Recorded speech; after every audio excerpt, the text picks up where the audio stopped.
The U.S. Senate wants answers from Ticketmaster over its secret scalper program. It's in response to a joint investigation by CBC News and the Toronto Star. It revealed a program that helps scalpers resell millions of dollars worth of tickets every year on the company's website.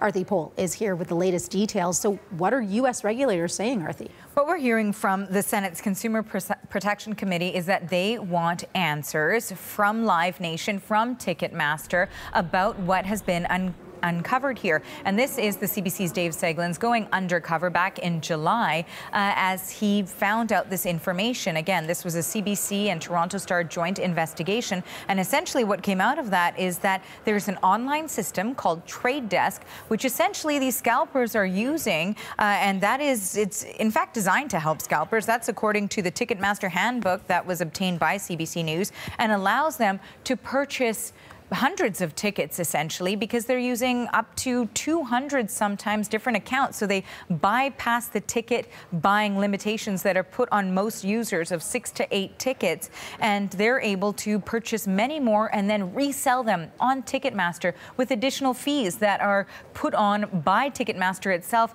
and at inflated prices also. So that's why there's a whole lot of questions now, especially from those U.S. lawmakers. So let's take a look at some of the questions, in fact, that they would like to pose to Ticketmaster and Live Nation. First, how do you identify people who are cheating ticket limits? Second, how do you limits apply to Trade Desk, that online system?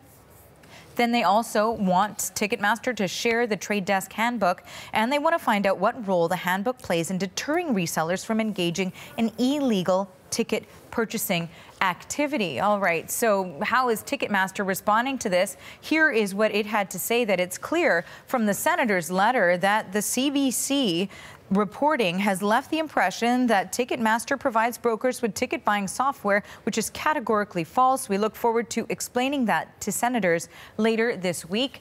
Senators have given Ticketmaster until October 5th to answer those questions, Rashmi. And so what is Canada doing about this, Arthi? Right, so we've heard about the U.S. Senate committee here that wants to look into it and is asking for answers. Canadian ministers, well, in fact, our Dave Seglins went and had a chance to speak with the cabinet minister today about this. Let's take a listen. Well, ultimately, as a consumer, this is of concern. We want to make sure that consumers are protected. And so we're going to look into this and find out what are the next steps to address this issue in a meaningful way. Look into it how? Well, we want to find out, first of all, get all the relevant facts as you highlighted. So this is being brought to my attention now. And then we'll see what we can do, what tools exist to help consumers. Are you investigating this? It's still early stages, so I would say no, at this stage we're not. We're just receive the information and we'll determine what appropriate steps to take. Is this a fair business practice that the box office is scalping millions of its own tickets? I think ultimately consumers want to be treated with respect and fairness, and I think it's really about transparency, and those are the things we want to see progress in a meaningful way going forward, and those are the issues we'll be looking at. So you heard the minister there step away from the word investigation itself. It seems like a bit of a softer approach compared to U.S. lawmakers, but we'll have to wait and see what they all find.